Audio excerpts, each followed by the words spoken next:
જ્યારે હું પહેલી વાર આવ્યો ત્યારે મારા ખિસ્સામાં ખાલી 50 રૂપિયા હતા. મારો નાનો એવો ધંધો વિદ્યાનગર જીએડીસીમાં ચાલે છે.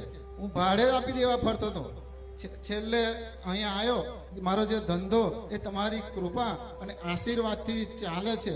અને તમે કહેલું કે રામ નામ લખજો અને વિશ્વાસ રાખજો. આજે મેં બુકો પણ લખું છું, રામ નામ જપ કરું છું અને મોબાઈલમાં ડિજિટલથી બી 3500 દરરોજ જપ કરું છું. અને જ્યારે હું આવ્યો તો ત્યારે માંસ મટન ખાતો હતો. ત્યાર પછી 2 મહિના પછી મેં માંસ મટન બિલકુલ છોડી દીધું. એ જ પૈસા બચાવીને મેં આજે મૂંગા પશુ પક્ષીઓની સેવા કરવાનું ચાલુ કરી દીધું.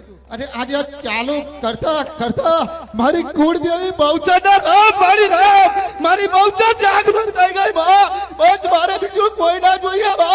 બસ મારી બહુચર જોઈએ. મારી કુળદેવીની ઓળખાણ આલી અને તે તો ઓળખાણ એવી આલી કે 2 હાથે ત્યાં મને આશીર્વાદ આલ્યા. પહેલી વાર જ્યારે સપનામાં આવી તાર તો મારે કહ્યું કે મારે રૂપિયા ના જોઈએ, મારે તો મારી કુળદેવી જોઈએ. બસ ત્યાં મારી કુળદેવી આલી. બસ મારે એથી વિશેષ કઈ ના જોઈએ. મારી ખુખાર મેલડી ત્યાં તો મારું જીવન બદલી નાખ્યું. બોન દીકરી પર ખરાબ નજર રાખતો તો જાહેરમાં કબૂલું, પણ તારા સાનિધ્યમાં આવે ને તો બોન દીકરીને આમ ઇજ્જત આપું કે મોટી હોય તો મારી અને નાની હોય તો મારી બોન. બસ આટલું જીવન પરિવર્તન થઈ ગયું. અને આજે જાહેરમાં કહું છું, મારા ગામમાં કહું છું કે ભાઈ બારે જવા માટે ભાડું ના હોય ને તો હું આલું, પણ મારી ખુખાર મેલડીના દર્શન કરો એકવાર અને રોમનું નામ લઈ જુઓ. તમારા ધારેલો કામ ના થાય તો કહી જુઓ.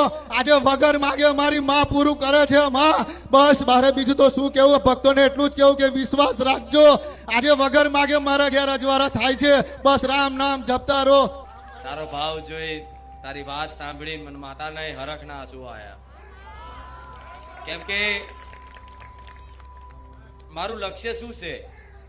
બસ આવા તમારા જેવા દીકરા, મારા દીકરાની ઉંમરના જે દીકરાઓ છે, જે અત્યારે મોજ શોખ કરવાનો ઉંમર હોય અને એ મોજ શોખ કરવાની ઉંમરમાં જે દુનિયા અત્યારે મોજ શોખમાં પડી છે, એ મોજ શોખ બધા એક બાજુ મૂકી અને રામનું નામ લેતા થઈ જાય અને આવા સજ્જન ભક્ત બન્યા હોય ને તો એ જ મારી પ્રસન્નતા છે.